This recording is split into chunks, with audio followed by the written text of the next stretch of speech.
Titanic est sans aucun doute l'un des films les plus aimés et les plus marquants de l'histoire du cinéma. Une œuvre monumentale qui a consacré James Cameron comme l'un des plus grands réalisateurs de son époque. Le tournage fut un véritable enfer, budget incontrôlable, conditions extrêmes et critiques avant même la sortie du film. Et pourtant, le résultat fut un triomphe absolu. Titanic a remporté l'Oscar du meilleur film et battu tous les records au box-office. Des années plus tard, il résiste toujours à l'épreuve du temps. C'est un chef-d'œuvre technique et émotionnel capable de mêler spectaculaire, drame et interprétation inoubliable. Un film qui nous fait ressentir la tragédie comme si nous étions nous-mêmes à bord du navire. Au début du film, la vieille Rose arrive sur le navire de recherche accompagnée de ses chiens. Ce détail peut sembler anodin, mais c'est en réalité une référence historique. À bord du vrai Titanic, il y avait 12 chiens, et seuls 3 ont survécu. Tous de petite taille, ils furent discrètement embarqués sur les canots de sauvetage par leurs propriétaires. Les photos dans la chambre de Rose racontent toute son histoire. On la voit monter à cheval, plonger, voler en avion.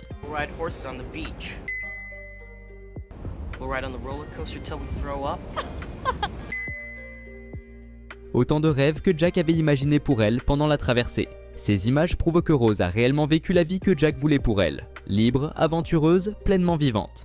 Pour recréer le Titanic à l'écran, James Cameron n'a pas voulu se contenter de maquettes. Une réplique à l'échelle 1 pour 1 du paquebot a été construite au Mexique, mais avec une astuce, seule la partie visible à la caméra a été bâtie, le reste a été ajouté numériquement. Dans une brève séquence, on peut même remarquer une portion du navire, qui n'existe tout simplement pas. En 1912, le Titanic était amarré sur bâbord, mais dans le film, il apparaît à tribord. Pourquoi ? Parce que les conditions du tournage ne permettaient pas de filmer du bon côté. L'équipe a donc construit le décor à l'envers et en post-production, toute la scène a été miroirée numériquement. Texte, enseigne, uniforme, même le billet de Jack ont dû être inversés pour redevenir lisibles.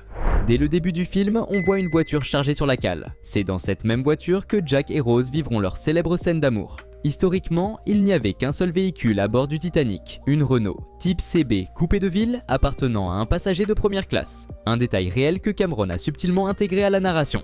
La garde-robe de Rose reflète son évolution intérieure. Quand elle monte à bord, elle porte une robe blanche rayée de noir, symbole de sa vie de prisonnière dans un mariage arrangé. Au fil du film, ses tenues deviennent plus légères, ses cheveux se détachent, signe de son émancipation et de sa rencontre avec Jack. La scène où sa mère lui serre le corset en est ce symbole le plus fort. Le geste traduit littéralement la pression sociale qui tente de l'étouffer. Jack ne gagne pas seulement son billet pour le Titanic lors de la célèbre partie de poker, il emporte aussi un couteau. Un détail en apparence mineur, mais essentiel plus tard dans le film. Pendant l'évacuation du navire, c'est Fabrizio qui utilisera justement ce couteau pour couper les cordes d'un canot et tenter de se sauver. Jack Dawson est un personnage fictif, mais une incroyable coïncidence entoure son nom. Après avoir écrit le scénario, James Cameron a découvert qu'un vrai marin du Titanic s'appelait Joseph Dawson. Contrairement au Jack du film, ce Joseph travaillait à bord et n'a pas survécu au naufrage. Le personnage de Leonardo DiCaprio ne s'inspire pas de lui, mais cette coïncidence a ajouté une touche de mystère et de légende autour du film.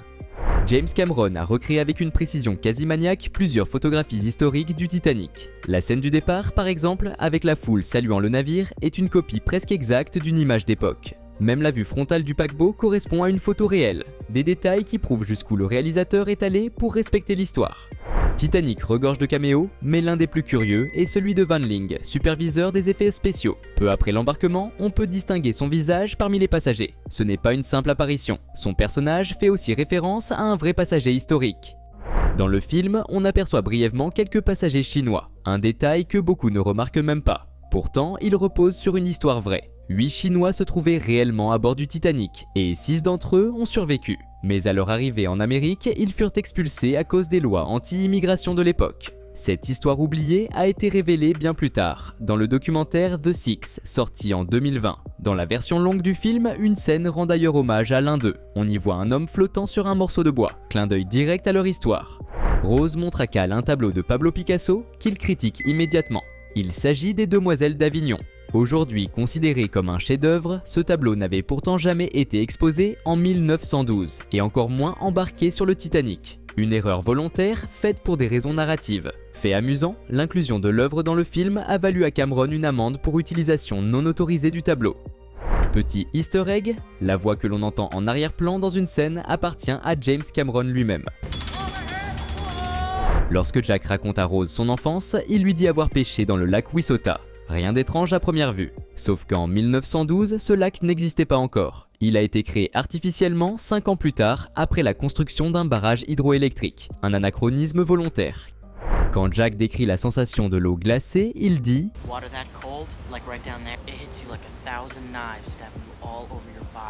Cette phrase n'a pas été inventée pour le film, elle vient d'un véritable témoignage. Lors de l'enquête américaine sur le naufrage, un survivant ayant chuté dans l'océan a utilisé exactement ces mots pour décrire l'agonie du froid. Cameron a choisi de reprendre cette citation mot pour renforcer le réalisme de la scène. Dans une scène de première classe, Rose se décrit comme une pauvre fille riche. Cette réplique paraît anodine, mais c'est en réalité un hommage à Gloria Stewart, l'actrice qui joue Rose âgée. Dans les années 30, Gloria Stewart avait tourné dans un film intitulé Poor Little Rich Girl. James Cameron a glissé cette phrase comme un clin d'œil à sa carrière et à son héritage hollywoodien. James Cameron ne s'est pas contenté de réaliser Titanic, il a littéralement touché l'histoire du bout des doigts. Pour rendre le film aussi réaliste que possible, il a effectué de nombreuses plongées sur l'épave réelle du Titanic, filmant des images qui seraient ensuite intégrées au long métrage. Le réalisateur a passé plus de temps à explorer le navire au fond de l'océan que les passagers eux-mêmes durant la traversée. Les séquences de sous-marine de la partie moderne du film sont donc authentiques, capturées directement sur le site du désastre. Un choix qui donne au film une profondeur visuelle et émotionnelle unique.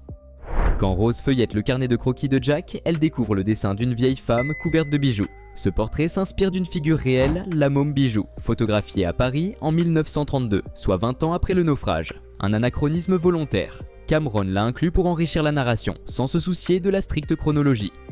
Lorsque Molly Brown aide Jack à se préparer pour le dîner en première classe, son look et sa coiffure s'inspirent d'une véritable passagère et survivante du Titanic. Ce détail rend la scène plus authentique, tout en soulignant la personnalité généreuse et indépendante de Molly.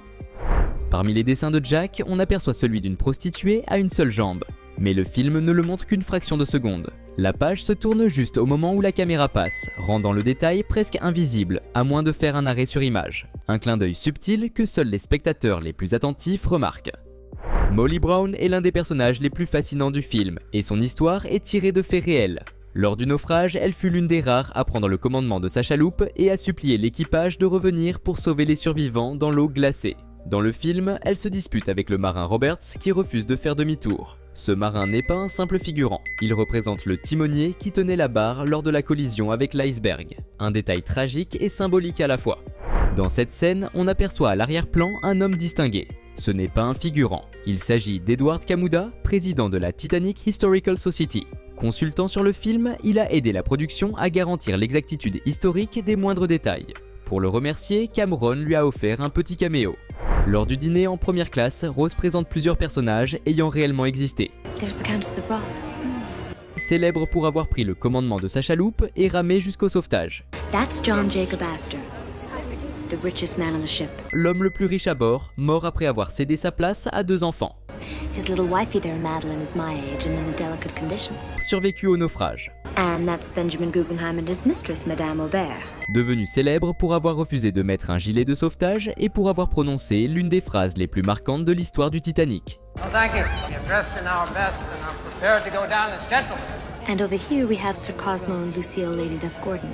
Connu pour avoir embarqué sur une chaloupe avec seulement 12 personnes alors qu'elle pouvait en contenir 40. La presse de l'époque l'accusa d'avoir soudoyé l'équipage pour ne pas revenir sauver les autres.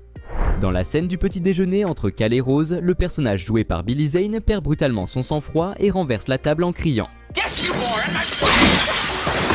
Ce geste n'était pas prévu dans le scénario, c'était une improvisation de l'acteur. La réaction de Kate Winslet, surprise et figée, est donc totalement authentique, un moment de pure spontanéité capté par la caméra. Cette scène reproduit fidèlement une photographie historique du Titanic. L'homme au chapeau y est interprété par Don Lynch, historien et consultant sur le film. Dans la photo originale, on voyait un père et son fils qui avaient survécu au naufrage, mais le destin fut cruel. Le petit garçon mourut 3 ans plus tard dans un accident de voiture. Un détail tragique que Cameron a choisi de rappeler discrètement. L'une des principales raisons du désastre du Titanic fut le manque de canaux de sauvetage. Le film en parle, mais la réalité était encore plus dramatique. Selon la loi de l'époque, le nombre de canaux exigé dépendait du tonnage du navire, et non du nombre de passagers. Le Titanic transportait 20 canaux, mais seulement 18 furent mis à l'eau. L'un se renversa et un autre fut lancé sans personne à bord. Des années plus tard, dans le documentaire Titanic 20 ans après, James Cameron déclara que tous les passagers auraient pu être sauvés si l'équipage avait été mieux préparé. La scène où Jack dessine Rose est devenue mythique, mais peu de gens savent que le dessin n'a pas été fait par Leonardo DiCaprio, mais par James Cameron lui-même. Les mains que l'on voit à l'écran sont les siennes. Pour faire croire que Jack est gaucher, la prise a été retournée en post-production, et le dessin original a été vendu aux enchères en 2011 pour 16 000 $. Même si la scène du dessin montre Rose nue, la fameuse scène d'amour dans la voiture reste étonnamment pudique. Ce choix n'est pas dû au hasard. Titanic était alors le film le plus coûteux de l'histoire, et les producteurs ne voulaient pas risquer une classification interdite aux mineurs. La nudité artistique du dessin était tolérée, mais une scène sexuelle explicite aurait pu compromettre la sortie mondiale du film. Dans la scène du dessin, Jack dit à Rose « Overrun, the bed, the couch ». Cette réplique paraît naturelle, mais c'est en réalité une erreur de Leonardo DiCaprio. Dans le scénario original, il devait simplement dire « Assieds-toi sur le canapé ». Cameron a trouvé que cette hésitation rendait la scène plus humaine et spontanée, et il a décidé de la garder au montage final.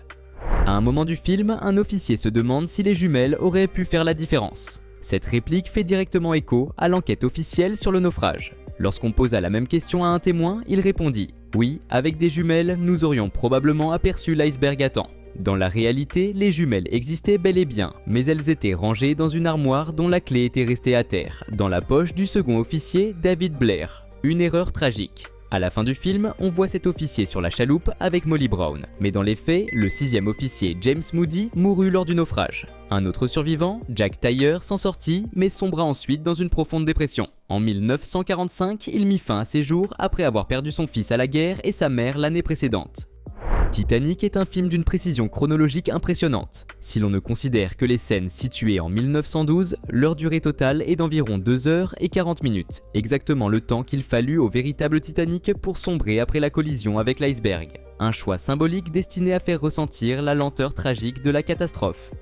Pendant le tournage, un incident complètement fou s'est produit. Quelqu'un a mis une grande quantité de drogue dans le repas de l'équipe technique. Plus de 160 personnes ont fini à l'hôpital, victimes d'hallucinations et de vomissements. James Cameron, lui, n'a pas été touché. Le coupable n'a jamais été identifié. Un épisode surréaliste digne d'un film à part entière.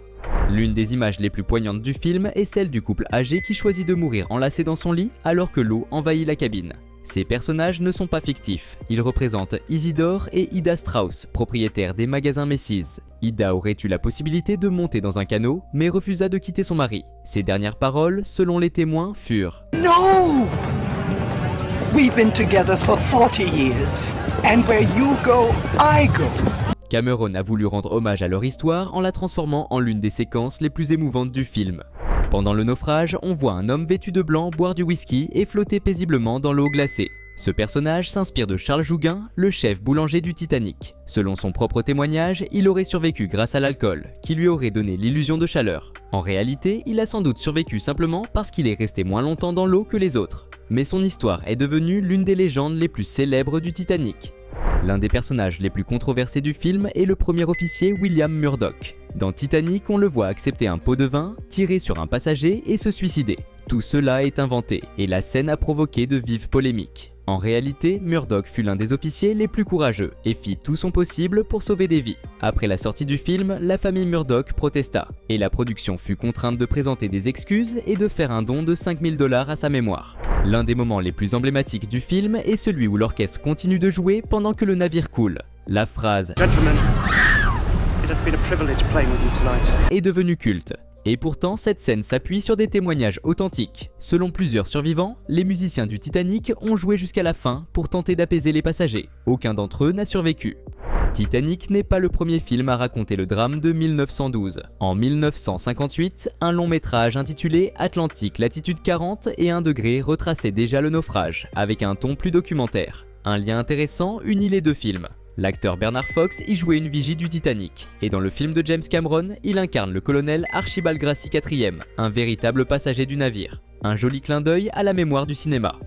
Dans Titanic, comme dans Atlantique latitude 40 et 1 degré, on voit Thomas Andrews, l'ingénieur du navire, debout près d'une horloge dans ses derniers instants. Cette image provient de témoignages réels. Plusieurs survivants affirmaient l'avoir vu dans le grand salon, observant l'heure peu avant la fin. Le film souligne aussi le perfectionnisme d'Andrews. On le voit souvent parcourir la salle avec un carnet à la main, notant des remarques et des améliorations possibles pour le paquebot. Un petit détail de mise en scène, mais qui en dit long sur son dévouement et sa rigueur.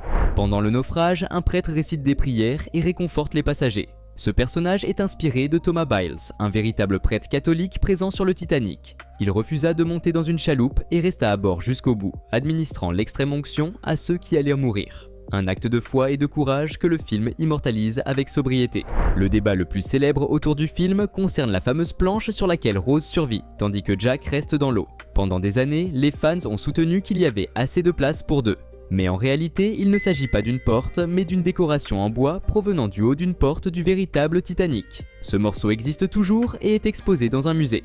Cameron l'a reproduit fidèlement, preuve de son obsession pour le détail historique. Pour en finir avec la polémique, l'équipe de l'émission Mythbuster a réalisé un test scientifique. Leur conclusion ? Jack et Rose auraient pu survivre tous les deux en attachant le gilet de sauvetage sous la planche pour augmenter sa flottabilité. Mais Cameron a répondu sans détour, Jack devait mourir, point. Selon lui, la scène ne relève pas de la physique, mais de la narration. La mort de Jack était nécessaire pour achever le parcours émotionnel de Rose. Après avoir raconté son histoire, Rose s'endort près de ses photos et la caméra la monte de retour sur le Titanic, accueillie par Jack et les autres passagers dans une lumière apaisée.